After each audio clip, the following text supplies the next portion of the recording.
Limitless చరిత్ర అనేది మన భారతదేశం యొక్క చరిత్ర. ఎందుకంటే వేదాలు అనేవి ఎవరు రాసింది కాదు, పరమాత్మ నుంచి వచ్చినవి అని. దానికి కూడా ఒక కాలం, దానికి కూడా ఒక సమయం చెప్పేశారు. ఈ కాలంలో ఈ వేదాలు పుట్టాయి అని. ఇవన్నీ మనం చదువుతూ ఉన్నాం.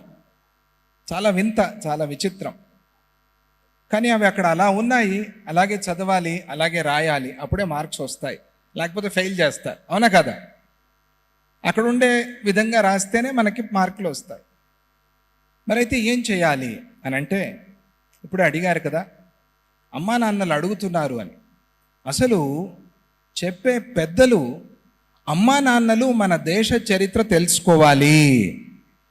వాళ్ళకి తెలిస్తే వాళ్ళు పిల్లలకి చెప్తారు. పిల్లలు అడుగుతారు, మరి స్కూల్లో ఇలా చెప్తున్నారు కదమ్మా అని. అప్పుడు మనం అనాలి, ఆయన అది మార్కుల కోసమే, ఇది జ్ఞానం కోసము అని చెప్పాలి పిల్లలకి. తప్పదు, వేరే దారి లేదు.